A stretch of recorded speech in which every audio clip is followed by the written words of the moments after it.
Coucou les amis, j'espère que vous allez bien. Alors, aujourd'hui, on va revenir un peu sur le nouveau DS automobile numéro 8. On n'appelle pas DS8, mais DS numéro 8. Alors, il a un style... Alors, moi, je l'ai pas vu le véhicule, donc je vous mettrai les photos, toutes les photos sur la vidéo pour que vous ayez un peu votre avis sur le véhicule. C'est un gros véhicule. Hein. C'est un véhicule qui va faire 4,82 m de long, 1,90 m de large, excusez-moi, hauteur 1,58 et un empattement de 2,90. Donc c'est quand même un gros véhicule. On espère que le style intérieur vous plaira. Je vous mettrai aussi les photos. Mais on va parler déjà du style extérieur. Donc, je vous mettrai toutes les photos sur la vidéo. Vous me direz ce que vous en pensez, surtout en commentaire. N'hésitez pas à me dire ce que vous en pensez. Moi, j'ai juste vu les photos, comment ça s'appelle, presse. Alors, le style, moi, il me fait penser un peu à l'arrière, au Cadillac Lyriq. Je vous mettrai une photo. Vous me direz ce que vous en pensez. Extérieurement, si on prend le véhicule de base tel qu'il est, alors je vous mettrai la version bleue que j'ai moi en vidéo, sans la calandre illuminée, juste le modèle DS positionné juste au cœur, qu'on s'appelle, de la calandre. Alors moi j'aurais aimé quand même, au prix où vaut ce véhicule-là, que le DS soit illuminé. On a une calandre Renoir, juste avec le logo comme ça positionné. Je trouve ça un peu triste. Par contre, sur la version haut de gamme, alors chacun aura son style et la version qui lui plaira. Les goûts, les couleurs, ça c'est chacun pour soi. Mais c'est vrai que je trouve un peu exubérant le système de lame présenté comme ça, qui représente un peu le véhicule thermique. C'est ce qu'ils expliquent en presse. Alors moi, je suis pas très fada de ça. Les feux sont très très fins, sont très jolis, il n'y a pas de problème avec cette lampe de LED qui est positionnée. Faut pas oublier que le style du véhicule a été repris de l'Aero Sport Lounge qui avait été mis il y a quelques années en présentation sur les salons. Alors le style par lui-même est bien repris, il n'y a pas de problème, mais cette calandre, j'ai vraiment un peu de mal. Si on prend le profil du véhicule, le style du profil du véhicule est plutôt lisse.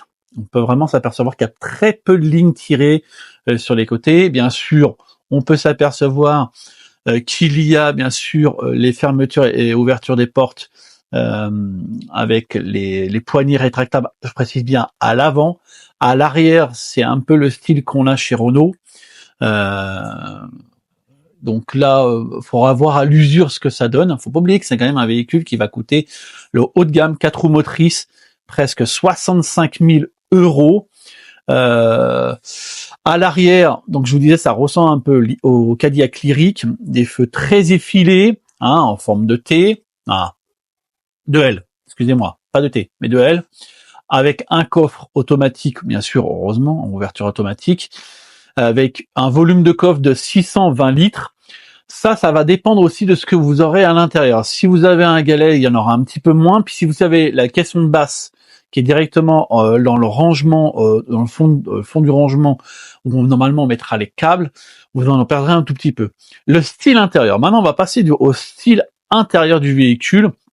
Donc, j'espère avoir l'occasion de faire une vidéo qui sera un peu plus grande pour vous montrer un peu le véhicule en statique, et un jour j'espère l'essayer parce qu'il est quand même estimé à 750 km WLTP et ils estiment pouvoir faire 500 km avec ce véhicule-là sans en arrêt, en une traite, 500 km sur autoroute.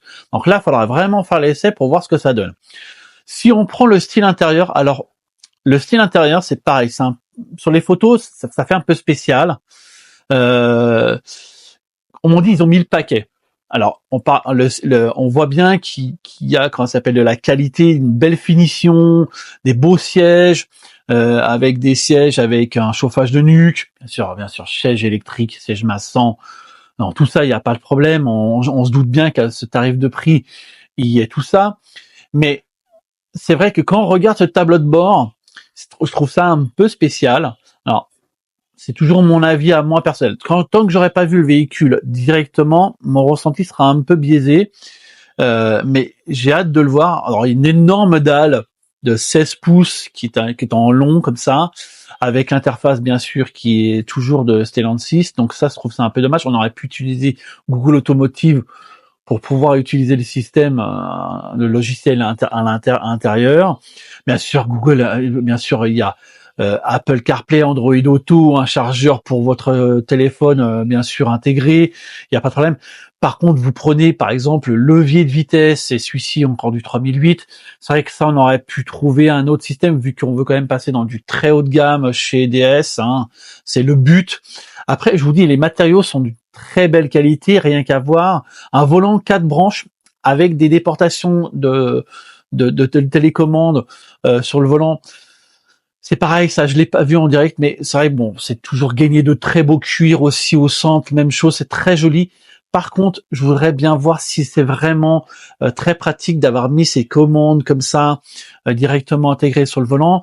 Par contre, pour une fois, ils ont enfin écouté la clientèle de pouvoir faire plusieurs systèmes de récupération d'énergie. Donc, vous aurez jusqu'à un one pédale, et ça, c'est vraiment pas du luxe sur le groupe Stellantis parce qu'on ne l'avait pas. Et que quand vous avez un véhicule électrique, c'est la base, au moins la base. Après, si on prend au niveau charge, le véhicule aura un chargeur embarqué de 11 kW, par la suite un 22. Par contre, ce qui est dommage, c'est que c'est pas un 800 volts, c'est encore un 400 volts. Donc le temps de charge sera de 25 minutes. C'est un peu dommage parce qu'on aurait pu passer à l'étape 800 volts, on aurait pu avoir des temps de charge qui auraient été de 15 minutes, ça aurait été sympa. Bon, par contre, vous aurez donc une version traditionnelle de 78 kWh de batterie. Je regarde mes notes parce que c'est pareil, comme je vous ai pas vu, j'ai pas vu le véhicule, j'ai tout noté.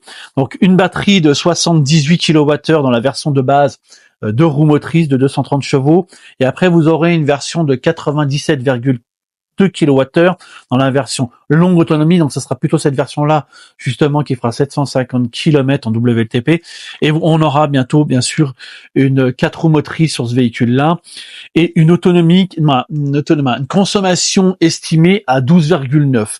Donc je vous mets l'intégralité des photos que j'ai pu avoir, que j'ai pu récupérer aussi.